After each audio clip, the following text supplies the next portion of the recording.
the period of the menopause is a time when we can really own our gift and share it with the world. Please comment on that. Well, in fact, I would say that is the whole purpose to that. It's evolutionary. We're evolutionary, and it was when women started living past their reproductive years that the human species really evolved. They've been anthropologists, social anthropologists have been looking at this a lot over the last few years. They call it the grandmother hypothesis, that because back in survival cultures, a woman had a baby, nursed it for a couple of years till she became pregnant with the next one, but then her resources had to go to that child that she was growing. And the toddler was kind of left to survive on their own, certainly within the community, but didn't have the mother's attention in the same way. So when women started living past their reproductive years and becoming grandmothers, they could foster those toddlers. They could, collect more food. They could be with them and protect them. And they also held the stories of their culture because they had the time on earth to do that. And as they begin to tell the stories and to know the longer arc, it really woke up a whole different part of the human brain. So grandmothers are evolutionary, and I go, yay. Woohoo! And in the only other mammalian species that lives much past reproductive years, a couple of the whale species, they have the same role in their pod. Grandmother. Like if there's, and elephants, right? Elephants have grandmothers that do stuff I for think the they kids. do too. I'm not, I haven't read about the elephants, but that makes sense to me. And they live a long time. And, so if food is scarce, they remember the old hunting grounds. They can take their grand whales or grand elephants out and help the tribe to survive. But I think it's also interesting that in terms of giving our gift, we're the only ones that can do that. I think each soul comes with a purpose. We're constructed, if you will, in our DNA, encoded in our DNA to have something to do and something to give. And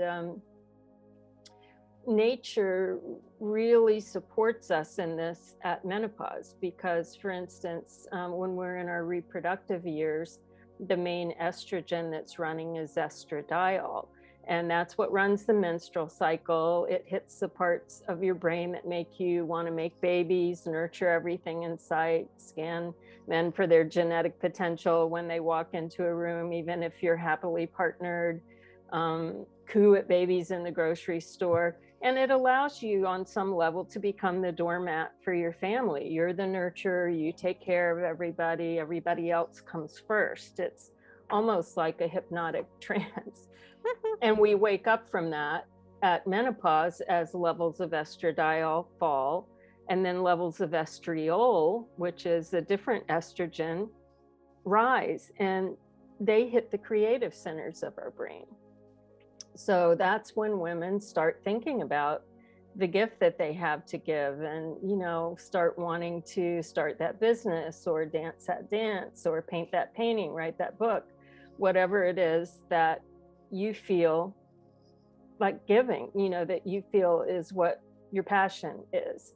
And for some women, and I'd say for quite a number of women, that still has to do with nurturing the family, with taking their grandchildren and helping to nurture them along. And that's a very valid and very important part to play and role to play. And other women tend to want to branch out in a more public way.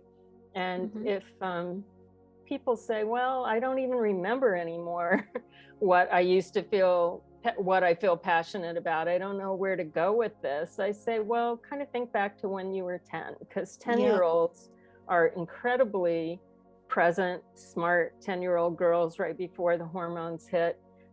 They're very clear about who they are.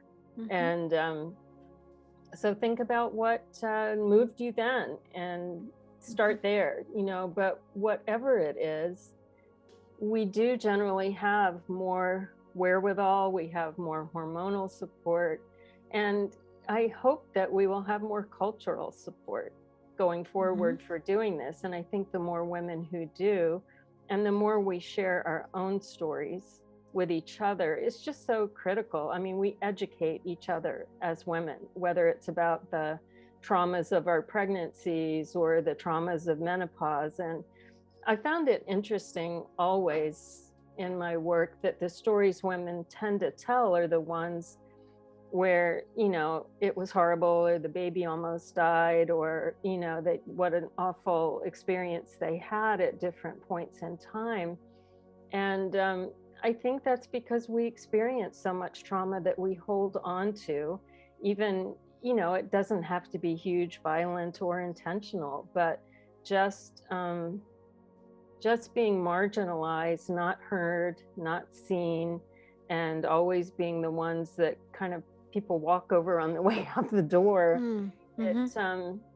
It needs to be told and it needs to be shared. And often we're hesitant to do that because in our culture, looking good is what you're supposed to do, whether that means you're on top of everything, whether it means you're physically looking good, whether, it has different meanings to different people.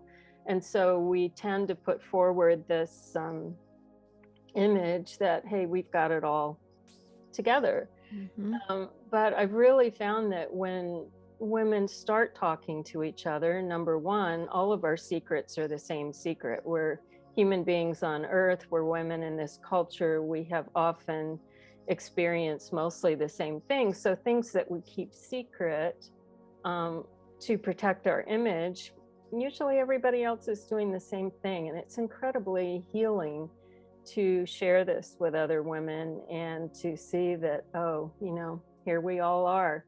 And I'm not going to label myself that way anymore.